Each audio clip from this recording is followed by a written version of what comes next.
क्या भगवान राम से पहले दिवाली नहीं मनती थी? भगवान राम से पहले दिवाली नहीं मनती थी। अगर आप पंचांग उठाएं तो भगवती महालक्ष्मी की उपासना सब करते हैं। भगवती महालक्ष्मी का प्राकट्य उत्सव है वो, दीपावली। कब हुआ प्राकट्य भगवती का? ये शास्त्र में वर्णित होना चाहिए कब हुआ।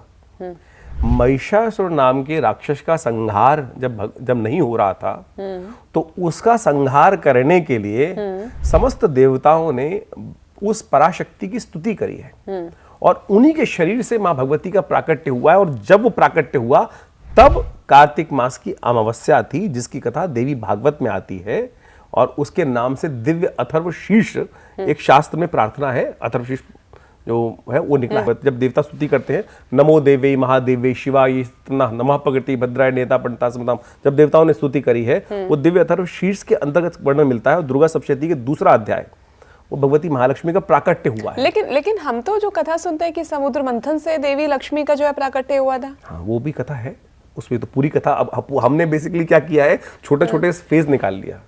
हुआ क्या था कि जब भगवती महालक्ष्मी संसार में सब ऐश्वर्य था, सब कुछ था, तो लक्ष्मी की उपेक्षा होनी शुरू हो गई।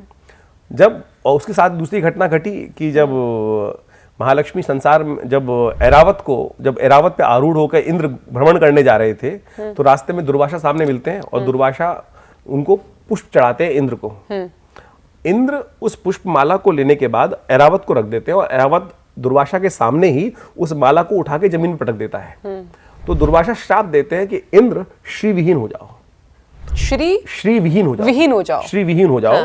तो उसके बाद पूरा संसार देवता भी श्री विहीन हो गए, और भगवती महालक्ष्मी ने देखा कि संसार में धन की उपेक्षा हो रही है, लोग समृद्धि को मान ही नहीं रहे। तो भगवती संसार से उपराम होकर समुद्र में प्रवेश कर जाती हैं, और उसके बाद सागर मंथन होता है। तब भगवती महालक्ष्मी का वहां से प्राकट्य दूसरी बार प्रकट हुआ है वहां पर। अच्छा, और जो पहली बार है वो तो आदि लक्ष्मी है, वो आदि लक्ष्मी है। अच्छा, वो आदि लक्ष्मी है, जिनकी उपासना तो समस्त देवताओं ने, भगवान विष्णु ने स्वयं करी है।